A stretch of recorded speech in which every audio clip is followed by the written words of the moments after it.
कृष्ण ने काली गाय का दूध क्यों नहीं पीना चाहता था। एक बार की बात है, नन्हे श्री कृष्ण राधा के घर गए। वहां पहुंचकर उन्होंने देखा कि राधा एक छोटे बछड़े के साथ बड़े आनंद और प्रेम से खेल रही हैं। राधा के चेहरे पर मुस्कान थी और वह खेल में पूरी तरह मग्न थीं। श्री कृष्ण धीरे धीरे राधा के पास गए, उनका हाथ पकड़कर बोले, हे राधे, मैं भी तुम्हारे साथ खेलूंगा। कृष्ण की बात सुनकर राधा हंस पड़ी और बोली, नहीं, मैं तुम्हारे साथ नहीं खेलूंगी। कृष्ण ने आश्चर्य से पूछा, हे राधे, मुझमें ऐसी क्या कमी है कि तुम मेरे साथ खेलना नहीं चाहती। राधा मुस्कुराकर बोली, तुमसे तो मेरा यह गोरा बछड़ा अधिक सुंदर है, मैं इसी के साथ खेलूंगी। राधा की बात सुनकर नन्हे कृष्ण उदास हो गए। वे धीरे धीरे वहां से चले गए और अपनी माता यशोदा के पास पहुंचकर मुंह लटकाकर बैठ गए। माता यशोदा ने उन्हें अपनी गोद में बिठाया और स्नेहपूर्वक पूछा, क्या बात है मेरे लाल, आज तुम इतने उदास क्यों हो। कृष्ण बोले, मैया, आज से मैं काली गाय का दूध नहीं पीऊंगा, मैं केवल गोरी गाय का दूध पीऊंगा, क्योंकि काली गाय का दूध पीकर मैं भी काला हो जाता हूँ। कृष्ण की भोली बात सुनकर माता यशोदा हंस पड़ी। फिर उन्होंने बड़े प्रेम से कहा,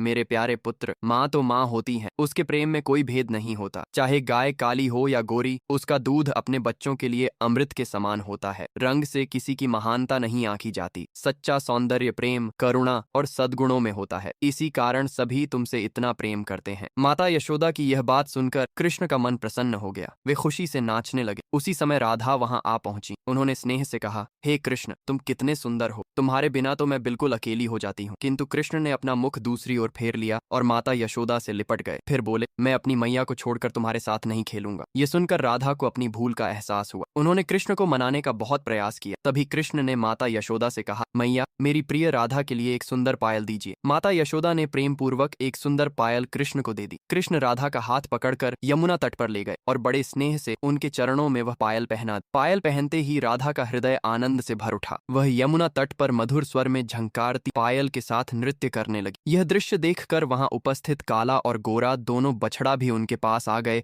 और प्रेम पूर्वक उनके साथ खेलने लगे। उस दिन राधा और कृष्ण ने मिलकर हंसी, प्रेम और स्नेह के साथ बहुत समय बिताया। सभी के हृदय में यह सीख बस गई कि सच्चा प्रेम रंग, रूप और भेदभाव नहीं देखता। प्रेम ही संसार का सबसे बड़ा सौंदर्य है। तभी कृष्णा बोल रहे हैं, मेरी प्यारी राधा के लिए किसी ने लाइक और सब्सक्राइब नहीं किया है।